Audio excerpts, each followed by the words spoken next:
Gising sa umaga, araw sumisikat. Mahabang kalsada, tanawin ay sapat. Bit-bit ang gamit. So guys, samahan nyo kami. Pupunta tayo ng Snowies. Bibili lang si boss ng gamit niya. Tsaka bibili na rin ako ng, siyempre, gamit ko rin. Dito nga pala kami namimili ng gamit namin sa road trip and camping. Sobrang dami ditong pagpipilian guys. Marami dito kung gusto nyo pumunta. Marami kayong makikita dito. Dala lang kayo ng maraming pera. Simula sa budget meal products hanggang sa high-end products. Meron sila dito. Malaki yung lugar. Kaya medyo hahaba yung video natin. Abangan nyo na lang yung mga susunod nito na episode. O siya, mamaya na yung kwento. Ikot muna tayo. And this is for this morning, right? Arctic.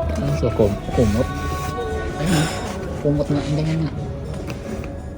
Pero 99. Pullman.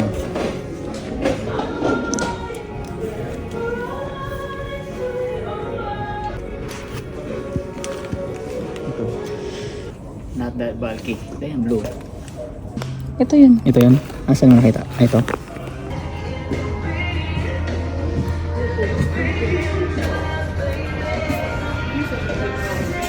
Yan, mga patungan sila eh. Ano lang to, mga swag lang yan. Wala ito na tent extension. Ayun o.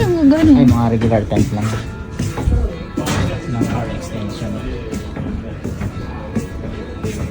Pag mga ganito tayo, wala naman tayong ano, sala. Wala tayong lutuan, wala tayong bubong.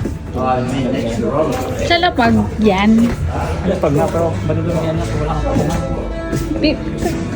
Bibigyan na ng patungan. Ang problema natin, wala tayong lagayan sa sakyan. Budget meal na boat extension. Yan wala naman. Diyan ka na lang oh. Minsan-minsan lang naman.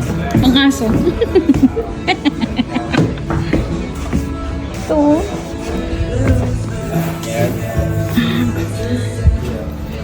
Parang ganyan yun, manipis lang yan. Parang ganyan lang. Pang beach. Ito, pang beach to. So, babalik tayo na ano. Doon sa may... Ano yun? Anong pinunta na rin ng dagat? Sa Victoria. Ito, pang beach. Gano?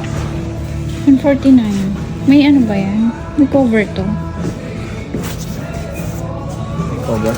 Wala. Pang beach lang talaga. Shade lang. Ang dalawa. Paano pag malakas yung hangin? Ayun, tinatalian. Kanya may pegs. Kung gusto mo i-add-on yung ganyan. Mala. At kung gusto mo pa ng Buhay Australia content, follow for more!